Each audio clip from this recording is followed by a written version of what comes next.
급등락하는 주가. 무엇이 시장을 움직일까? 우리가 몰랐던 종목의 숨은 뒷이야기. 정윤성 앵커가 알려드립니다. 오후장 투자의 모든 것. K스탁 라이브.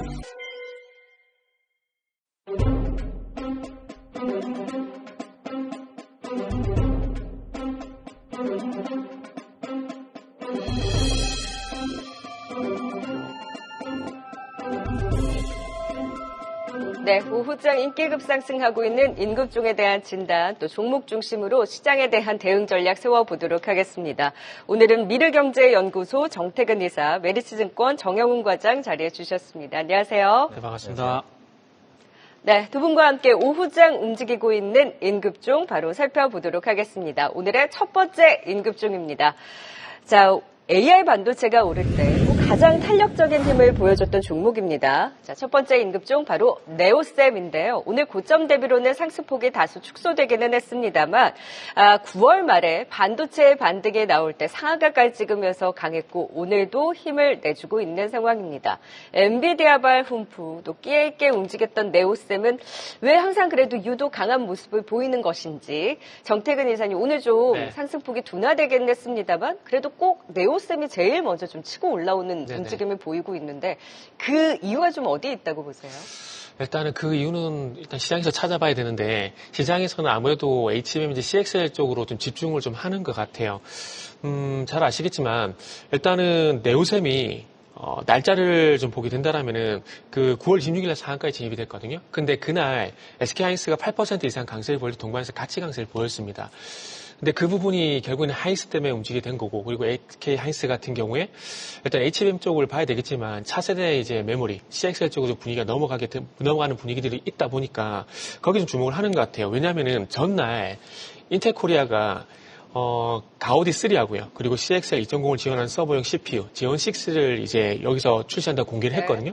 근데 그 공개를 한 다음 날 공교롭게도 하이닉스의 반등이 나왔고, 그러면서 네오셈까지 같이 갔습니다. 그래서 아마, 차치 원인은 그래서 CXL이지 않을까라는 좀 말씀을 드릴 수 있을 것 같고요. 그러면은 CXL 중에서 왜 유독 네오셈이냐? 이것도 좀 중요하거든요. 네. 다른 경쟁사 대비해서 소위 말하는 CXL 2.0 메모리를 검사할 수 있는 검사 장비를 가장 먼저 개발을 했고, 7월 달에 이미 고객사 쪽으로 초도 물량을 납품을 한 상황입니다. 메모리 검사 장비 쪽 같은 경우는 뭐 일본 쪽에 보게 된다면 아드반테스트, 그리고 미국 쪽 보게 된다면 테러다인 이런 기업들이 있고, 우리나라는 경쟁자 엑시코니 회사가 있잖아요. 네. 요 회사들보다 더 빠르게 검사 장비를 출시를 좀 하다 보니까 그날 유독 더 강한 모습들이 나온 것이 아닌가 좀 생각이 들고 있고요. 그리고 이게 단발로 끝이 날 수도 있겠지만은 그럼에도 불구하고 일단 의견부터 드리면은 매수 의견을 드릴 수 있을 것 같은데 최근에 소부장 쪽으로 분위기가 조금씩 괜찮아지는 것 같아요. 삼성전자보다 조금은 더 나은 것 같아요. 그러니까 소부장들이 삼성전자보다 다 괜찮은 것 같아요. 네. 그래서 지금 SK하이닉스 쪽으로 어쨌든 모멘텀 있는 종목들 그리고 SK하이닉스가 추가 하락이 좀 제한이 되게 되면서 그 반도체에 대한 분위기가 어쨌든 조금씩 나쁘지 않은 분위기로 흘러가다 보니까 소부장 쪽에 이슈가 있는 종목들 중심에서 반응이 나오는 게 아닌가 좀 봐야 될 것 같아요. 그러다 보니까 그런 것들을 종합해 봤을 때 그러면은 단계 끝이 날 것인가, 좀 길게 봐도 될 것인가, 관점에서 보게 된다라면은 조금 길게 봐도 된다. 그러다 보니까 의견은 좀 매수 쪽으로 의견을 좀 드릴 수가 있을 것 같아요. 삼성전자 계속 못 갔는데 네오셈만 이렇게 계속 움직일 수가 있어요? 그죠. 보통 네오셈 같은 경우는 주 고객사가 삼성전자이기 때문에 그렇게 질문하신 분들 앵커님 많고도 상당히 좀 많아요. 많은데, 이렇게 말씀드리면 조금 어떨지 모르겠지만 시장이 항상 보고 싶은 것만 봐요.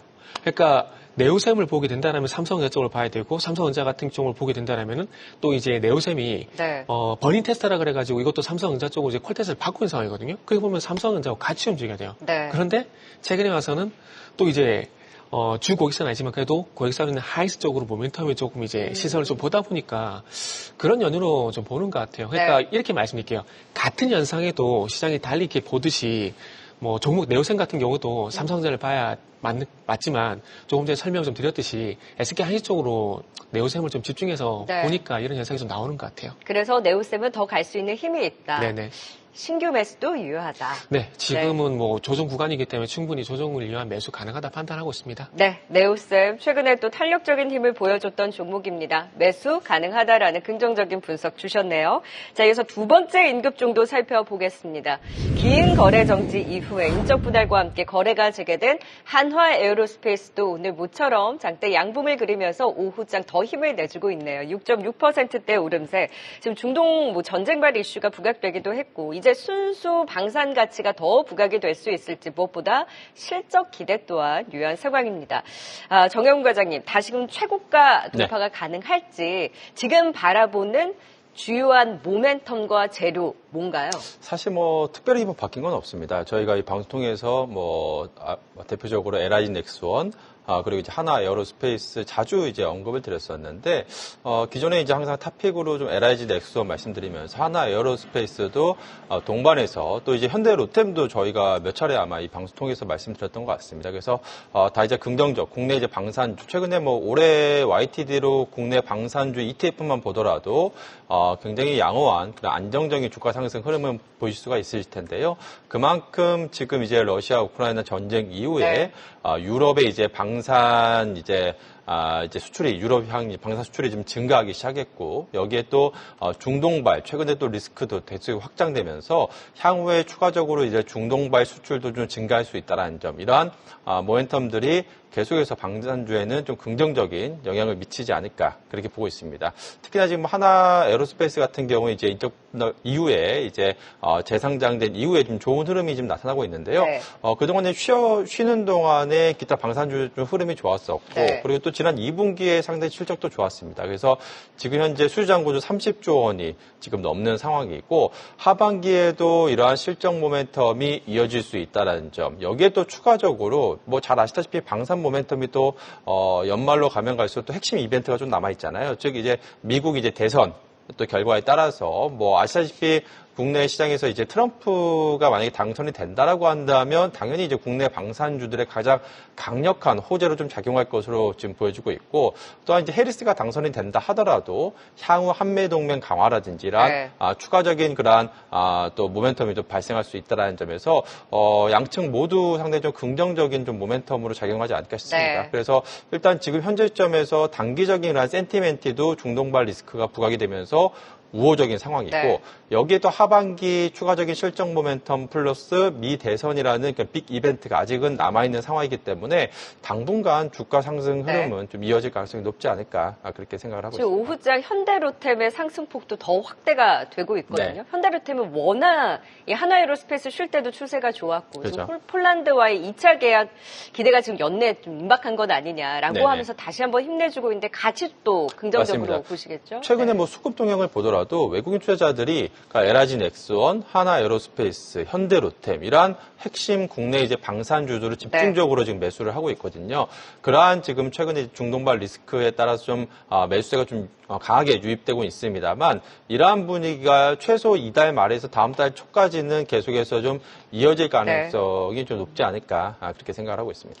네.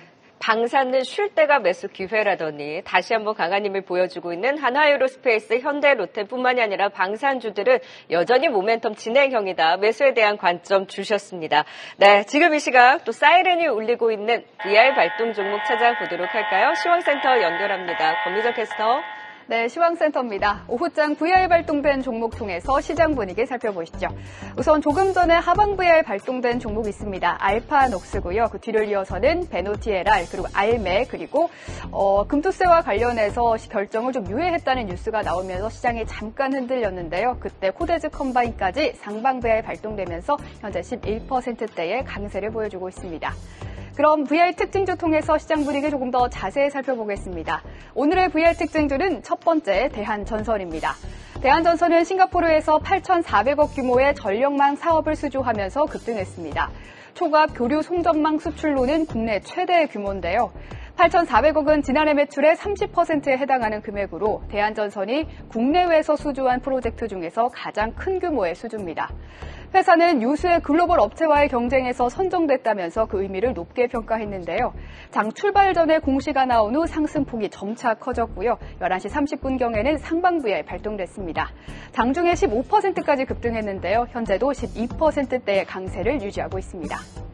두 번째 VR 특징주는 리가켄 바이오입니다. 올해 코스닥 시총 6위의 리가켄 바이오가 10%대 급등세를 보이며 상반부에 발동됐습니다.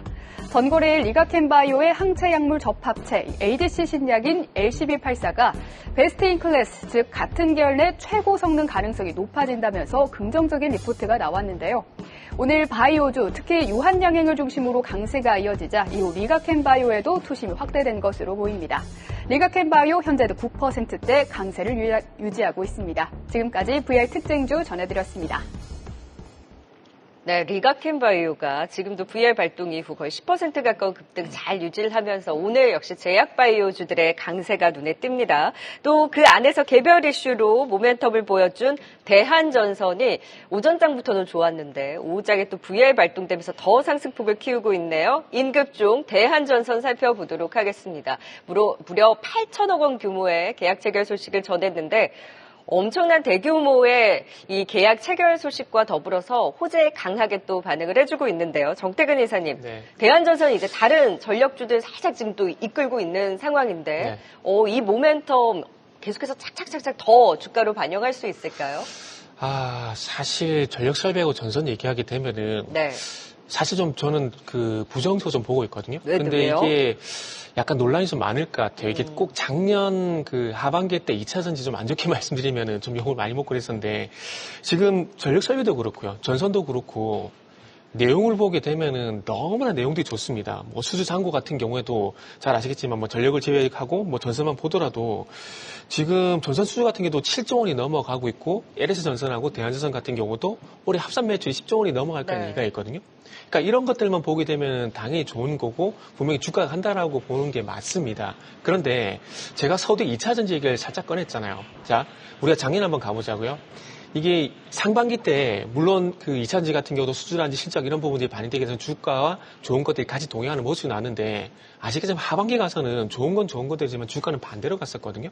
근데 지금 전력 설비가 저 개인적으로는 6월달 이후에 현대일렉트릭을 대장으로 해가지고 보게 된다라면은 약간 주가와 좋은 것이 좀 디커플링 되고 있는 부분들이 분명히 좀 있습니다. 그렇기 때문에 가끔씩은 숫자라든지 그리고 가치 투자였던 함정에 빠지는 경우가 있는데 지금이 어찌 보면은 이 숫자와 주가가 좀 디커플링 되는 국면이기 때문에 그런 것들 좀 염두에 두시는 투자를 하시면 좋겠다는 말씀드리고 싶어요. 왜 디커플링이 되는 거예요? 그러니까 이게 이게 참 말씀드리기 그래서 어려운 부분들인데, 그러니까 이게 주가라는 것들이 좋은 것들을 계속 반영해야 되면서 계속 동행을 해야 되는데, 네. 그런 것들이 가다가 중간에 이렇게 서로 이렇게 비동조화가 되는 경우가 있거든요. 근데 거기에 대한 원인은 솔직히 말씀드리면 저도 잘 모르겠어요. 모르겠는데 그러니까 과거에 그런 현상들이 있었기 때문에 지금 전력 설비 같은 경우는 마찬가지로 네. 그렇게 좀 말씀드린 거죠. 만약에 지금이 어떤 HT 현대일렉트릭을 포함한 전력 설비라든지 대한전선을 포함한 전선 같은 경우에 방금 말씀드렸던 수주 내용이라든지 지금 있잖아요. 현대일렉트릭 같은 경우도 3분기 실적이 90% 이렇게 영업이 개선될 걸로 이게 나오고 있거든요. 근데 만약에 이게 그대로 주가에 반영이 되게 된다라면은 지금도 주가는 계속 우상향이 돼야 된다고 봐요. 근데 현대일렉트릭이 6월달에 전고점 돌파가 안 되고 있는 상황이거든요. 물론 제가 틀릴 수도 있습니다. 틀릴 수도 있겠지만은 어쨌든 그때 이후에 디커플링 된 모습이 나오고 있기 때문에 그런 좋은 것들이 주가 일정 부분 반영이 됐기 때문에 조금 다른 현상이 나오는 것이 아닌가라고 좀 설명을 좀 드려야 될 것 같아요. 그러다 보니까 대한전선 같은 경우는 일단은 매도 의견을 드리는데 반등이 나오더라도 그래서 좀 단기 반등으로 끝이 나지 않을까라고 그래서 생각을 좀 하고 있습니다. 네. 지금 좋은 부분에 대해서 어느 정도 선 반영한 이후에 대장인 HD 현대일렉트릭 저는 그래도 잘 버텨내줘서 네네네. 다른 전력주들도 3분기는 사실 좀 의견이 분분하긴 하나 그래도 네네. 그 이후에 여전히 전력 사이클이 진행된다라는 부분에 봤을 때는 긍정적인 시각이 거의 다 우세했었는데 네네. 오히려 지금 그 전고점을 뚫지 못하는 흐름과 더불어서 전력주들이 오히려 좋은 그 사이클에 계속해서 동조화되기보다는 비동조화될 가능성이 네네. 높은 만큼 오히려 이렇게 이슈가 나왔을 때 매수보다는 매도의 버튼을 또 눌러주실 만큼 참고해 보시면 좋을 것 같습니다. 네, 이제 또 마지막 인급종 찾아보도록 할까요? 이 이슈는 계속해서 불이 붙는 것 같습니다. 고려아연과 영풍 정밀 살펴보도록 할게요. 고려아연의 지금 영풍 MBK 공개 매수 청약 종료일입니다. 지금 75만 원의 공개 매수가를 이미 돌파한 상황이고 고려아연 측 같은 경우에는 이보다 8만 원 높은 83만 원 선을 이제 제시를 했다 보니까 더 상방을 열어놔도 될지, 다만 이 공개 매수에 있어서 불확실성은 또 없는지 주가의 향방을 어디에 좀 방점을 찍고 계실까요? 사실 오늘 83만 원까지 공개 매수 가격을 지금 올렸기 때문에 이 지분 경쟁은 당분간 계속된다. 그렇게 볼 수밖에 없겠습니다. 그래서 전 개인적으로 사실 지난달, 그러니까 9월 말까지, 오늘이 이제 MBK의 청약 마감일이잖아요. 그래서 연휴도 껴있다 보니까 한 지난달 말까지가 이러한 좀 이벤트로 인해서 주가 변동 수준이 확대될 수 있는 그런 좀 구간으로 봤는데, 사실상 이제 1차전은 마무리가 되고 이제 2차전, 그러니까 전반기가 끝나고 이제 후반전으로 지금 진행되고 있는 양상으로 좀 보여주고 있습니다. 그래서 어떻게 보면 사실 본연의 펀더멘탈보다는 지금은 이제 대주주 간의 이러한 지분 경쟁에 돌입하면서 사실상 우리 개인 투자자 입장에서는 차익 거래에 나설 수밖에 없는 그런 상황인데요. 네네. 그렇기 때문에 기존에 이제 공개 매수 가격이 75만 원이었는데 이제 또 고려아연 측에서 또 자사주 매입을 이제 83만 원으로 또 네. 상향하면서 또 이제 자사주 매입 이후에 또 소각한다고까지 맞아요. 또 밝혔거든요. 그렇다고 한다면 이달 23일까지는 일단 한 80만 원 초반대까지는 주가가 상당히 좀 안정적으로 좀 흘러갈 가능성이 높지 않을까 싶습니다. 물론 이제 예상치 못한 변수가 발생을 한다라고 한다면 주가 변동성이 확대될 가능성이 있겠지만 지금 현재 지분 경쟁이 격화되고 있고 또 이제 만약에 MBK에서 오늘 만약에 7% 이상의 지분을 확보를 한다라고 한다면 사실상 이제 지분 경쟁이 이제 거의 종료가 될 가능성이 높지만 지금 이미 공개 매수 가격을 지금 또 이제 고려아연 측에서 83만 원으로 또 올렸기 때문에 네. 추가적인 앞서 말씀드린 것처럼 이제 후반전이 진행될 가능성이 높지 않을까 그렇게 생각을 하고 있습니다. 다만 고려아연이 사실 지난 거래일에 이 이슈가 나왔는데도 3%밖에 안 올랐거든요. 네. 생각보다 강하지 않았다라는 건 어떤 불확실성이 있을지 모른다 때문인가요? 그렇죠. 그러니까 오늘 일단 공개 매수 청약 종료일이기 때문에 오늘 네네. 결과가 나와봐야 알잖아요. 그렇죠. 만약에 네. 사실상 전반전이 끝나고서 결과가 나올 가능성도 있기 때문에 만일에 한 7% 이상 지분을 확보를 한다라고 한다면 지금 83만 원까지 공개 매수 상향한 거는 공연불이 되는 거잖아요. 네네네. 그렇기 때문에 이러한 좀 불확실성 때문에 만약에 그러니까 오늘 장 종료 이후에 이제 청약 이후에 이제 이제 7% 이제 확보 여부가 중요하고. 네. 나오게 되면 당연히 이제 주가는 바로 이제 83만 원대까지 이제 바로 이제 점프를 할 가능성이 높지 않을까 그렇게 생각을 하고 있습니다. 그리고 또 추가적으로 그렇다고 한다면 또 MBK에서는 지분을 확보하지 못하면 만약에 90만 원대라든지 이렇게 또 공개 매수 또 추가 또 상향 조정할 가능성이 있기 네네. 때문에 그렇다고 한다면 또 추가적인 또 상승을 좀 열어봐야 되는 그런 상황이 아닐까 싶습니다. 그래서 저는 개인적으로 일단은 오늘 같은 경우에는 그래도 공개 매수가를 83만 원으로 지금 올려놓은 상황이 있고 그러니까 후반전을 좀 기대해봐도 좋을 만한 시기가 아닐까 그렇게 생각을 하고 있습니다. 그러니까 영풍과 MBK 측보다는 일단 고려아연 측 높은 공개 매수가를 제시한 만큼 조금 더 80만 원 선을 향해 주가 가지 않을까. 다만 항상 이런 권리관계에 따른 불확실성은 있다 보니 이런 변동성은 염두에 두면서 대응할 필요가 있어 보입니다. 다만 상방에 대해서는 좀 긍정적인 분석 주셨네요. 마지막 임급종 고려아연까지 살펴봤습니다. 지금까지 두 분과 임급종 진단 들어봤어요. 정태근 이사 그리고 정영훈 과장이었습니다. 고맙습니다. 네, 감사합니다. 계속해서 다양한 경제 이슈를 알고 싶다면 구독과 좋아요, 알림 설정 부탁드립니다. AI 캐스터 권미정이었습니다.